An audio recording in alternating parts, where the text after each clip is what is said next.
माननीय उपसभापति जी, मैं बहुत अनुग्रहित हूं कि इस ऐतिहासिक महत्व के विषय पर आपने मुझे बोलने का अवसर दिया है।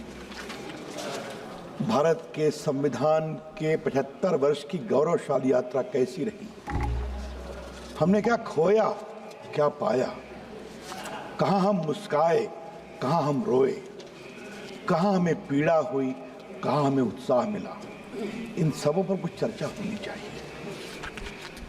लेकिन माननीय उपसभापति जी, आज तो जब मैं माननीय विपक्ष के नेता को सुन रहा था तो आज मुझे नया नया ज्ञान प्राप्त हो रहा था। 6-7 साल की उम्र में आदमी युवा हो जाता है, ये पहली बार सुना है। अंदर जाके ढूंढूंगा कि ये ज्ञान कहाँ से आता है।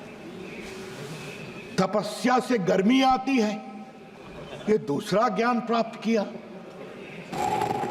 भाई कौन पढ़ा रहा है?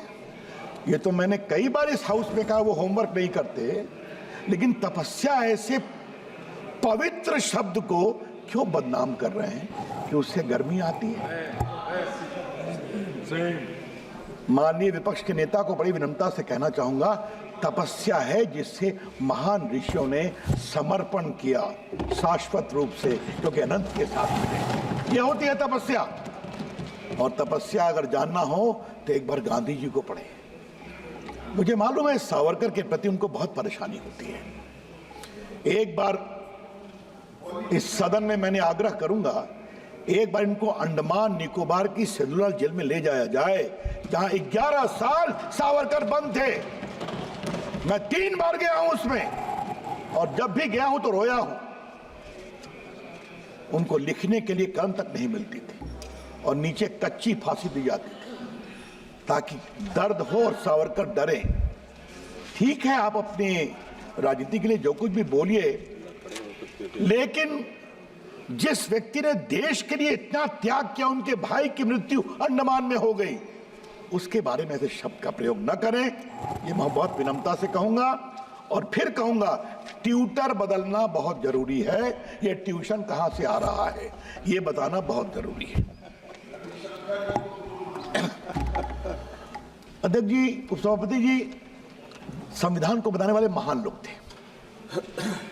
उन्हें आज 70वें वर्ष में विनम्र प्रणाम करता हूं। किसका नाम लूं? डॉक्टर अम्बेडकर का लिया गया, नेहरू जी का लिया गया, राजेंद्र बाबू का लिया गया।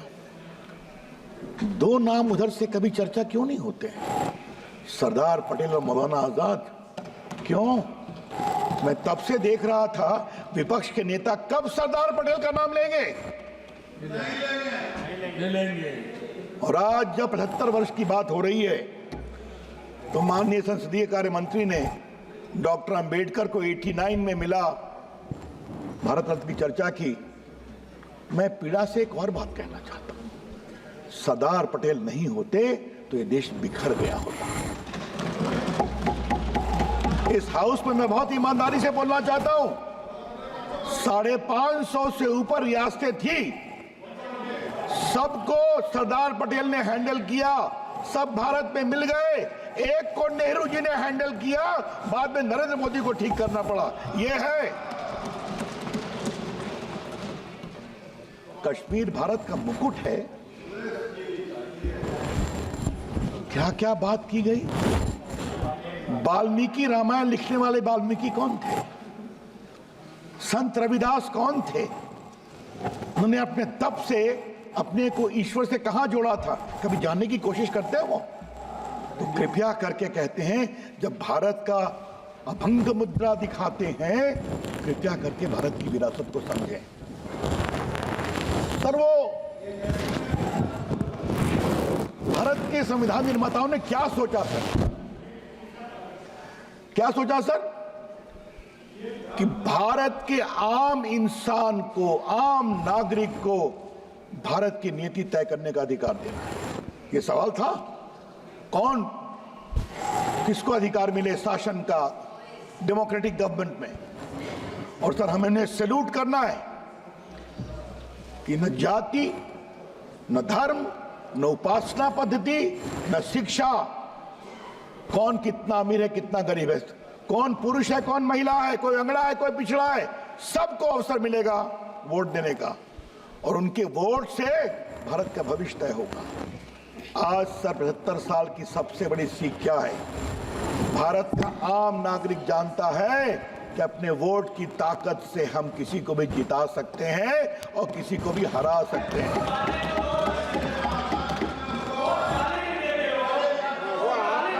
आप बैठिएगा प्लीज, आप बैठिएगा और प्लीज सर, आप बैठिएगा। नहीं आप बैठिएगा प्लीज, अच्छा आप बैठिएगा। रविंद्र यादव जी आप बैठिएगा। अच्छा बैठिए आप बैठिएगा, आप बैठिए, उनको बोलने दीजिए। सर कल मैं उधर से सुन रहा था सर। रविंद्र यादव जी सर उनको बोलने दीजिए। कल मैं उधर से सुन रहा था सर कि संविधान में संवाद हुआ था। संवाद यहां भी होना चाहिए जरूर। संसद देश की सबसे बड़ी पंचायत है। उधर के लोगों को एक बात मैं और विनम्रता से कहूंगा, संवाद का मतलब ये भी है हमने आपकी बात सुनी। जब हमारे प्रधानमंत्री आए भाषण देने तो आप उनको सुनिए, वॉकआउट मत करिए। ये भी संवाद का एक बहुत बड़ा पक्ष है। सर संविधान की बात बहुत कही गई सर कि हम हार गए, हम कमजोर हो गए। मैं विनम्रता से एक बात पूछना चाहता हूं सर कि अभी जो महाराष्ट्र में हमारी ऐतिहासिक जीत हुई है, 71 के बाद आज तक इतना मेजॉरिटी किसी को नहीं आया था, ये समझना चाहिए। और हरियाणा में जो हम लोग जीते हैं सर तीसरी बार, 14 के बाद भी अधिक बहुमत से जीते हैं। सर इसका मतलब क्या है? मतलब ये है सर कि जनता ने सोचा जो अच्छा काम करेगा उसको एक बार नहीं, दूसरी बार नहीं, तीसरी बार भी प्रधानमंत्री बनाएंगे। और जो प्रधानमंत्री को कमजोर दिखाने की कोशिश करेगा संविधान के बदलने के बेबुनियाद आरोप पर, जनता समझ गई हमको मूर्ख बनाने की कोशिश की गई। ठीक हम जवाब देते हैं, नरेंद्र मोदी को कमजोर नहीं करेंगे, ये करके दिखाया। हमें जनता की इस परिपक्वता पर विश्वास करना चाहिए। सर विपक्ष के नेता संविधान लेकर चलते हैं, शपथ लेते हैं तब भी संविधान लेकर चलते हैं। उस दिन गाजीपुर में धरना दे रहे थे तो देखा हाथ में संविधान है। संविधान की आत्मा रो रही होगी कि भाई मुझे कहां कहां घुमाओगे, कहीं तो छोड़ दो। ठीक है सर, आज मैं भी सर थोड़ा उनको संविधान दिखाना चाहता हूं। और ये है सर मौलिक संविधान, ओरिजिनल जो संविधान बना था सर, आज मैं वो संविधान इस 75 साल की यात्रा में दिखाना चाहता हूं। सर ये काफी बड़ा है सर। अटल बिहारी वाजपेयी की सरकार थी, अपने पुराने मित्र को याद होगा तो उसको लाया गया था। जब माननीय मोदी जी ने मुझे देश का कानून मंत्री बनाया, हमने कहा छोटा करके इसको देश में भिजवाऊं जजेस को, चीफ जस्टिस को। कल माननीय राजनाथ जी ने चर्चा की थी सर। ये देखिए सर, फंडामेंटल राइट के ऊपर प्रभु राम माता सीता और लक्ष्मण के साथ लंका की विजय के बाद अयोध्या लौट रहे हैं। ये देखिए सर ये देखिए directive principles of state policy कहाँ आ गए हमारे मित्र प्रेमचंद जी।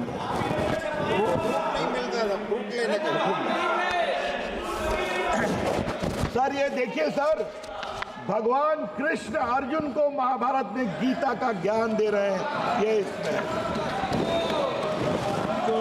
सर, इसमें महाबुद्ध हैं सर, इसमें महावीर हैं सर, इसमें नटराज भी हैं सर। एक और देखेंगे, ये देखिए पार्ट 7 में बजरंग बली हनुमान जी की भी तस्वीर है। ये देखिए आप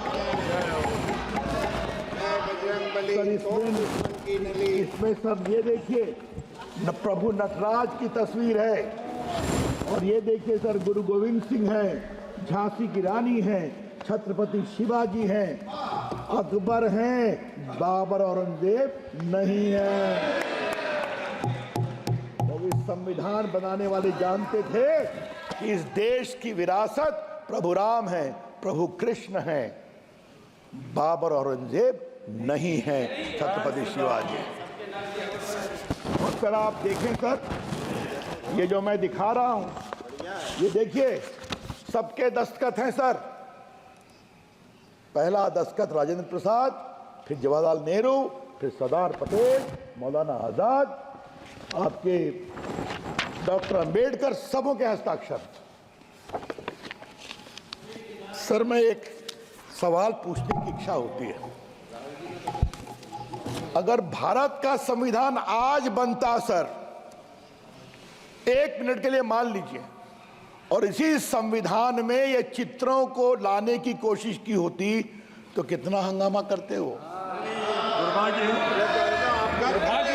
कितना वो अपनी विरासत को कितना समझे सर। यही तो मैं कह रहा हूं सर, हम कहां से शुरू किए थे और कहां चले गए।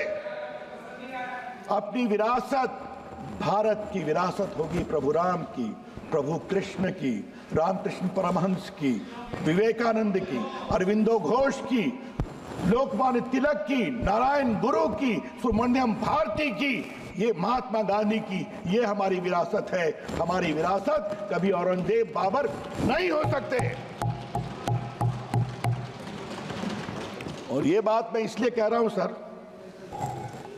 कि अगर ये परंपरा होती ना तो प्रभु राम का मंदिर बहुत पहले बन गया होता, प्रभु कृष्ण का मंदिर बहुत पहले बन गया होता। मुझे बहुत, मैं कृतज्ञ हूं सरदार पटेल, के मुंशी और डॉक्टर राजेंद्र प्रसाद का कि सोमनाथ का मंदिर बन गया। हमारे गुजरात के मेंबर्स बैठे हुए हैं, क्या कहा गया था, इसे आर्कियोलॉजिकल सर्वे को दे दो, उसी तरह से रखेगा।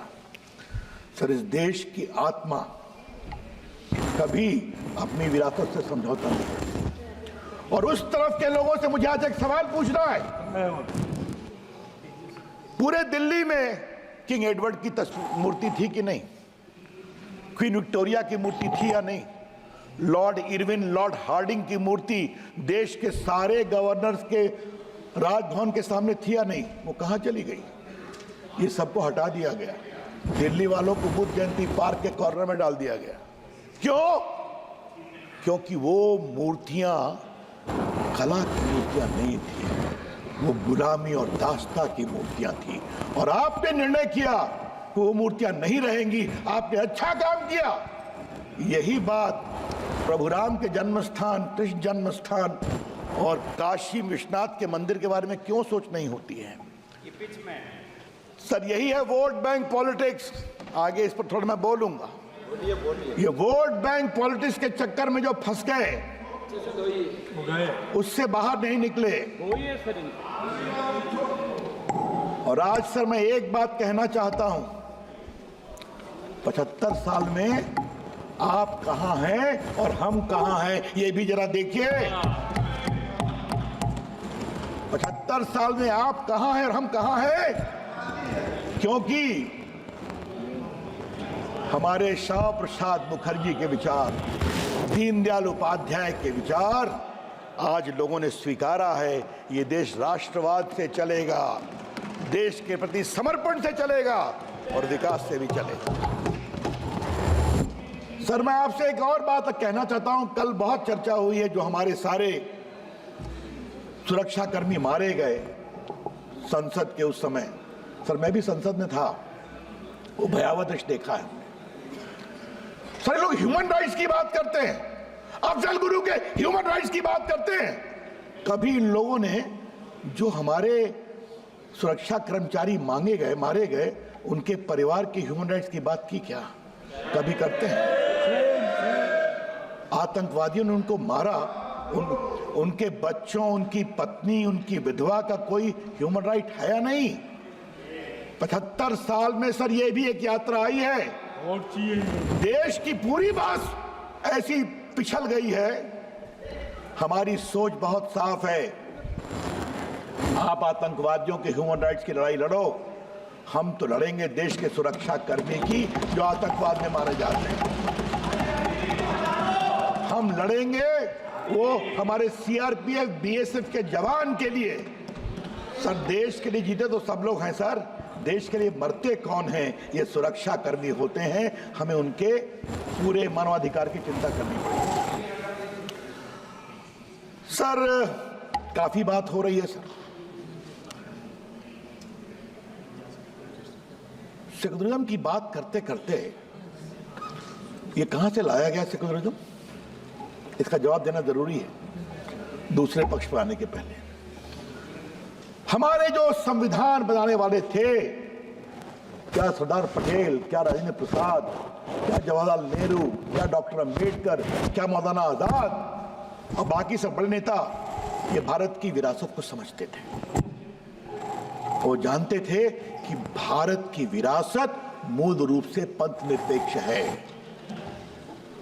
ऋग्वेद का एक ज्ञान है ना सर, एकम सदविप्रा बहुधा वदंती, सत्य एक है, उसको पाने के मार्ग अलग अलग हैं। तुम अपने मार्ग से चलो, ये देश तुम्हारा रास्ता, हम अपने मार्ग से चलते, क्योंकि तुम्हारा मार्ग और हमारा मार्ग अंत में एक ही स्थान पर मिलता है, जहां है परम सत्य, इटर्नल, इंडिविजिबल। यही तो है ना भारत का वैदिक ज्ञान, वो समझते थे। इसीलिए उन्होंने दक्षिण के आयातित सेकुलरिज्म को भारत के संविधान में जगह नहीं दी, क्योंकि भारत की विरासत पंथ निरपेक्ष है। भारत की विरासत विरोधी विचारों का सम्मान करने की है। अब ये कौन बताए सर? फिर एक ही बात कहूंगा, ट्यूटर बदलने की जरूरत है सर, वो बदलना बहुत जरूरी है सर।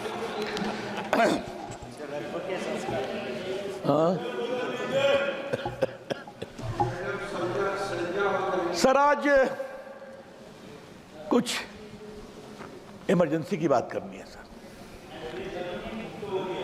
मेरा परम सौभाग्य है सर कि मैं संघ का स्वयंसेवक भी रहा हूं। अखिल भारतीय विद्यार्थी परिषद में 13 साल काम किया है और मैंने लोकनायक जयप्रकाश की अगुवाई में बिहार आंदोलन में भी भाग लिया। भ्रष्टाचार मिटाना है, नया बिहार बनाना है। और सर कमाल हुआ सर, शुरू हुए हम लोग की इतनी पिटाई हुई थी लाठियों से, दुबले पतला था बहुत उस समय सर, स्वर्गीय सुशील मोदी और हम दोनों इतनी लाठियों से पिटे थे कि आज भी याद करता हूं तो पीड़ा होती है। मीसा में बंद कर दिया गया था सर, और कैसे गिरफ्तार किया गया था? मैं घर से भभुआ जा रहा था, 10 पुलिस वाले मुझे उठा करके पटक करके जीप पे डाल दिए, मैं गश आकर बेहोश हो गया था। ये सब देखा है। क्या ये लोग बात करेंगे? क्या बात करेंगे? संघर्ष से आए, लाठी भी खाया है, गोली भी खाई है, तब यहां पहुंचे हैं। किसी के परिवार में बैठने के कारण नहीं आए हैं, ये समझना बहुत जरूरी है।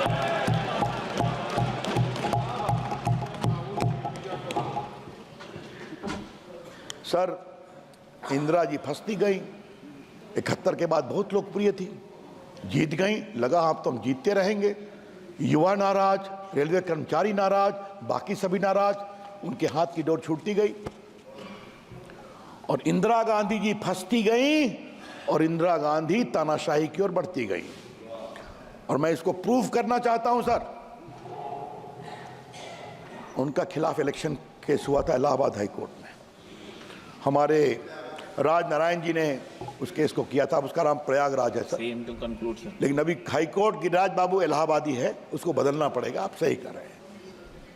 तो सर वो इलेक्शन हार गई क्योंकि सरकारी पदाधिकारियों के दुरुपयोग का मामला था।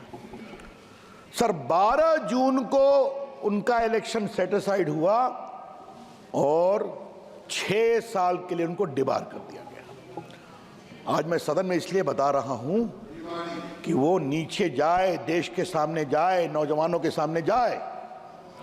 सर वो सुप्रीम कोर्ट आई, 24 जून को कृष्णा अय्यर साहब सुप्रीम कोर्ट के जज थे, अब वो नहीं रहे।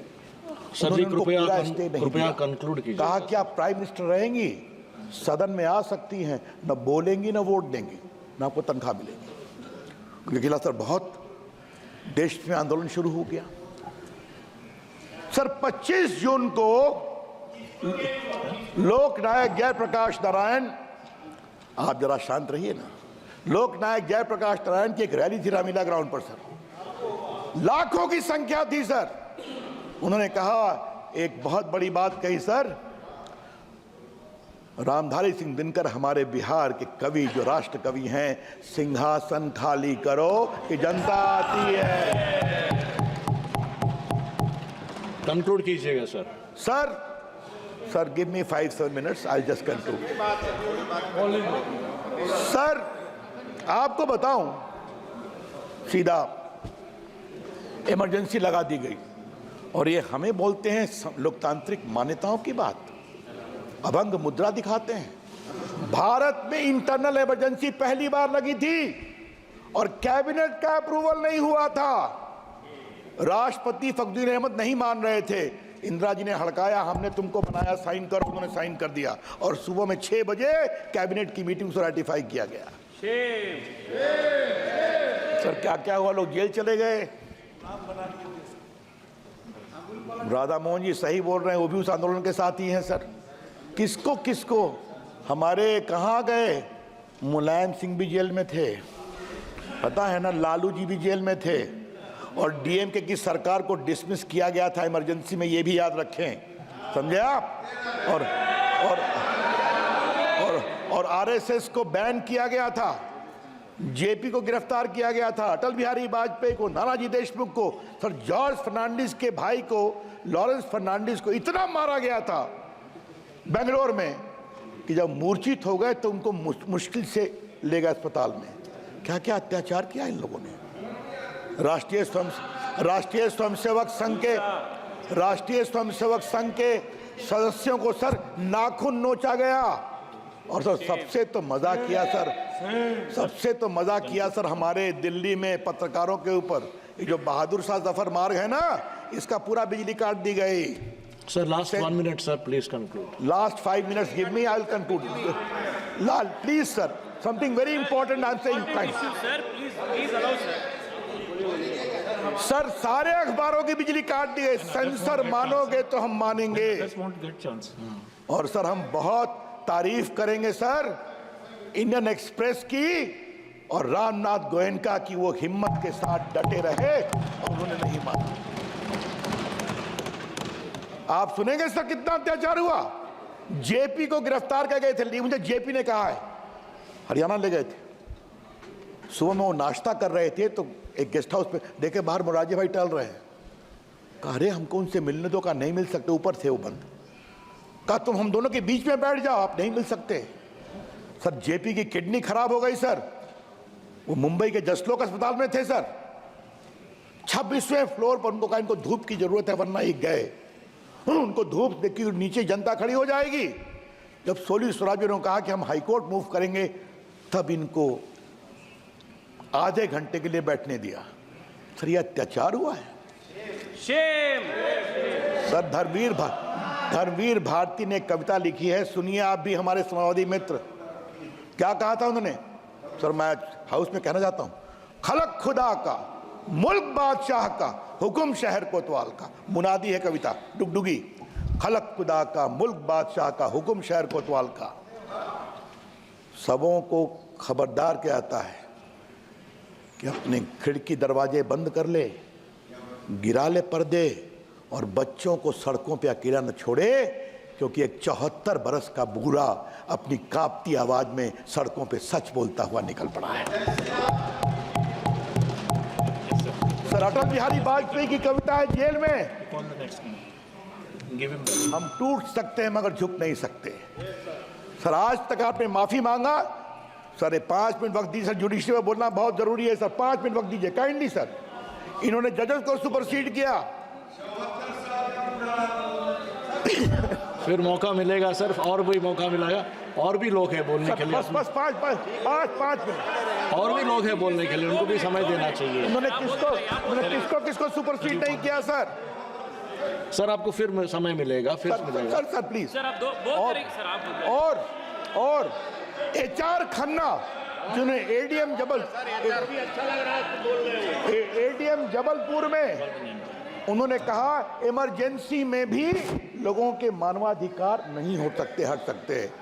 सर उनको 2 महीना के लिए भी भारत का मुख्य न्यायाधीश नहीं बनने दिया क्योंकि उन्होंने डिसेंट किया था। ये लोग क्या बात करते हैं सर। और मालूम है सर, जब उस केस की सुनवाई हो रही थी, इसी जस्टिस HR खन्ना ने पूछा attorney general, if a person is shot while he being arrested, does he have any relief? No, in emergency he has no relief. ये शर्मनाक बात करने वाले। सर जी धन्यवाद, धन्यवाद सर जी। क्या जुडिशरी, क्या प्रेस, शैलजा जी, धन्यवाद सर जी, धन्यवाद सर जी।